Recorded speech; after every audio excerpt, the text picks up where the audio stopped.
Ассалаумағалейкум. Баршаңа Ақтау қаласынан сәлем.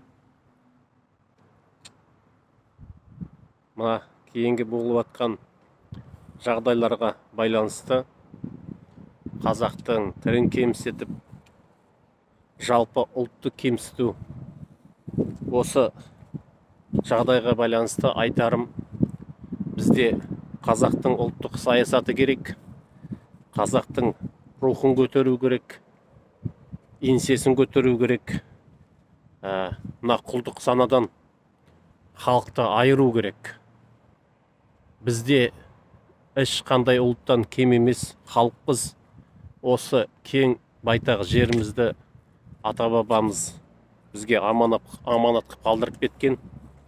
Сондықтан мынау кейінгі кезде 50 жыл, 60 жылдың ішінде келген, жер аударылып келген, Сталиннің аударып әкелген ұлттардың барлығы осы жерде тұрып жатқан азаматтар, оларға сөз жоқ.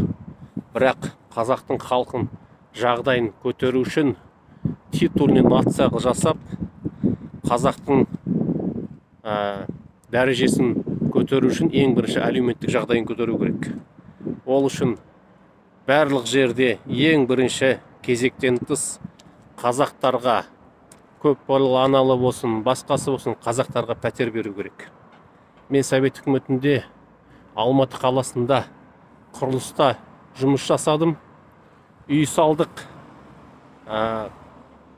Үй салғанда сол үйді қазаққа бермеді Совет үкіметінде. 70 жыл басқа ұлттар алды, біз қазақтарға үй бермеді. Мен ауған соғысының ардагері мүгедектік тобым болса да, сол Алматыда құрылыс саласында 7 жыл жұмыс істеп, үй алмай кеттім. Өйткені Совет үкіметі бізге қазақтарға үй бермеді. Тек қана басқа ұлттарға берді. Жетеді. Енді қазір тегін беріп жатқан үйде жоқ. Сондықтан арендный бола ма, қандай болады, жеңілдікпен бола ма, жалпы жеңілдікпен тегін беруді, пәтердің тегін беру жағын ойластыру керек та. Біздің өзіміздің ұлтқа бірінші пәтер беру керек.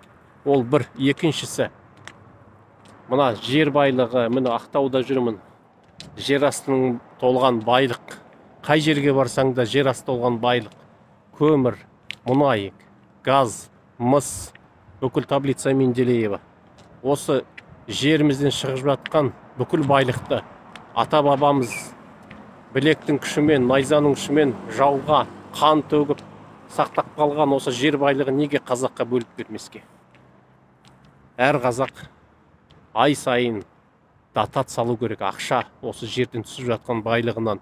Оны кім келген келімсектер, шетелдің компаниялары деп ауызды көпіріп, солар ғана сорып, солар ғана қызығын көру үшін ғана біздің ата-бабамыз қалдырған жоқ бұл жерді.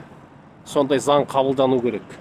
Сондай заң түрінде осы түсіп жатқан байлықтан әр қазақ алатын болу керек. Заң түрінде қазақтарға бірінші үй берілетін болу керек. Әр жерде бірінші орынды қазаққа болу керек. Сөйтіп өзіміздің, өз жерімізде өзіміздің әлеуметтік жағдайымызды, еңсемізді көтермейтін болсақ, бізді кім керек болады? Шетелге барып көр, сені кім керек болады?